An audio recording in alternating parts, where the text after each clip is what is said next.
નમસ્કાર ખેડૂત મિત્રો, ₹1,00,000 સુધીની સહાય સરકારી ગોડાઉન યોજના માટે હાલ ફોર્મ ભરવાના શરૂ છે મિત્રો। જે ખેડૂત મિત્રોને ગોડાઉન બનાવવું છે તેમાં કેટલી સહાય મળે છે, કેવી રીતે ફોર્મ ભરવા તે અંગેની સંપૂર્ણ માહિતી આપણે આજના વિડીયોમાં જોવાના છીએ। આ વિડીયોમાં આપણે જોશું કે કેટલી સહાય મળશે, ફોર્મ કેવી રીતે ભરવું, જમા ક્યાં કરાવવું, ગોડાઉનની સાઇઝ કેટલી રાખવી, ફોર્મ ભરવા માટે કયા કયા ડોક્યુમેન્ટની જરૂર પડશે, કયા નિયમો છે અને કેટલા દિવસમાં ગોડાઉન બનાવવું તે અંગેની સંપૂર્ણ માહિતી વિડીયોમાં જોવાના છીએ। તો વિડીયોને પૂરેપૂરો જોજો। ચેનલ ઉપર નવા હો તો લાઇક, શેર અને સબસ્ક્રાઇબ જરૂરથી કરી લેજો।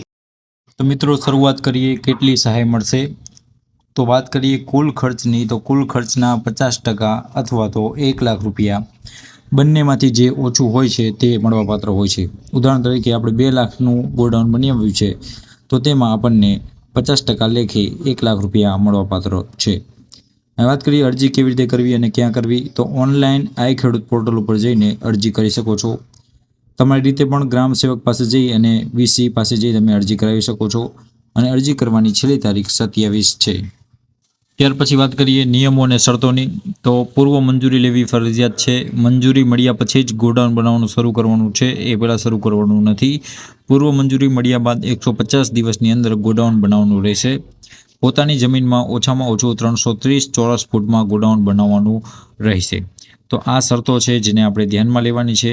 એ સિવાય બીજી શરતો પણ છે, જેમ કે આપણે વાત કરીએ તો પ્લિન્થથી ફાઉન્ડેશન સુધીની ફરતી દિવાલમાં ચણતર કામ, છત પર પાકું પીસીસીનું કામ કરાવવાનું રહેશે। દિવાલની ઊંચાઈ 10 ફૂટ, ગોડાઉનની છત ગેલ્વેનાઇઝ અથવા તો સિમેન્ટના પતરા તથા પાયો જમીનથી 2 ફૂટથી વધુ ઊંડાઈનો તથા 2 ફૂટની ઊંચાઈએ પ્લિન્થ હોવી જરૂરી છે મિત્રો। તો આ જ નિયમો પ્રમાણે જો આપણે ગોડાઉન બનાવશું તો આપણને જે છે એ સબસિડી મળવાપાત્ર થશે, કેમ કે એ શરતો અને નિયમોને આધીન આપણે આ કામ કરવાનું હોય છે। તે માટે આપણે આ નિયમોને ધ્યાનમાં રાખી અને આપણે ગોડાઉન બનાવવાનું જોઈએ।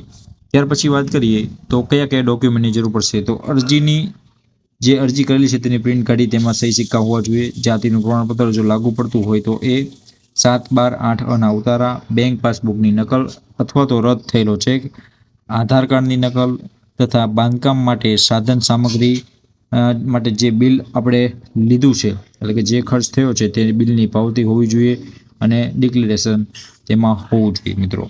તો આ થઈ ડોક્યુમેન્ટની વાત।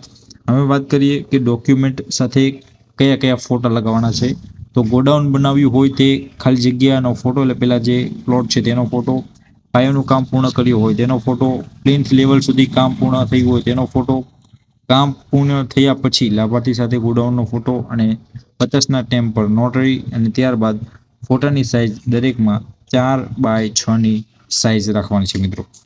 તો આ હતી સંપૂર્ણ માહિતી। તમને આ વિડીયો કેવો લાગ્યો તો કોમેન્ટમાં જરૂરથી જણાવજો।